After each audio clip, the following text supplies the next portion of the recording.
I was a full-time beauty blogger. That is how I made my income. That is how people knew me. And that came about because as a magazine editor, I started a beauty blog. Long story short, it got very, very, very popular very quickly.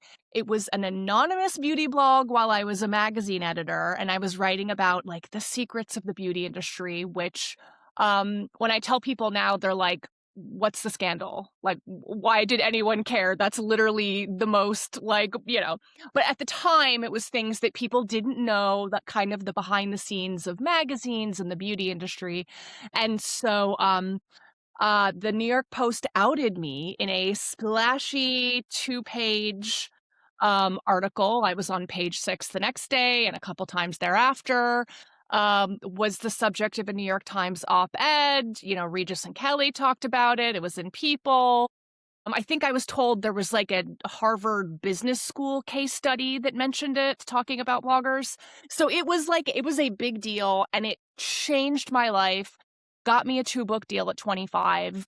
And so, yeah, I was told, you'll never work in this industry again. And so I was like, okay, I have about 14 minutes and ticking, so I better run with this blogging thing. And it totally changed my life. So I believe you were working at what, Ladies Home Journal at the time? I was Was at that Ladies Home correct? Journal at the time. Yeah, exactly. So I'd been at Lucky, I was at Ladies Home Journal, and I was leaving for 17. So I had gotten a exciting job at 17 as beauty editor. So it was another step up the masthead. And I had gone to my boss to tell her, actually, I told her about the blog one day, and she said, "What's a blog?" And I had to explain what the blog is and say, so the New York Post is writing an article about me tomorrow, but I think this could be really good because this shows that Ladies Home Journal is hip, and we're like working with this internet thing that we're all trying to figure out. It's kind of crazy. Go. Yeah. And so then I got the call saying that I was getting the job at 17, so I had to go back into my boss's office, who I loved. She was the most incredible boss, but I had to go back into her office for the second time in 2 days and say, you know how yesterday I told you about this whole blogging thing in the New York Post? I have to give you my 2 weeks notice today. And she was like, get out. And so they escorted me out of the building.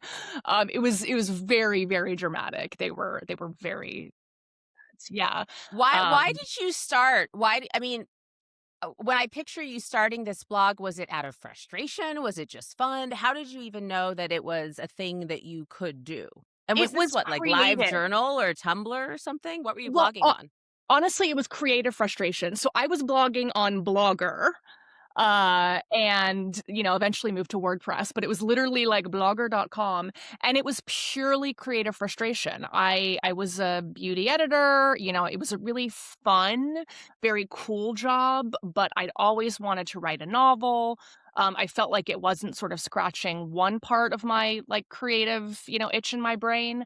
And so yeah, I've looked back on it, and it was so bizarre where it was like, and you probably obviously can relate to this, but it's like it just poured out of me. It became this thing where it wasn't work. I didn't have to try. It was just like, every ounce of effort I put into my blog was no effort at all. And so I remember just writing it, and it was so much fun, and it was kind of this like creative writing exercise. And so it was a very funny, tongue-in-cheek, slightly snarky tone.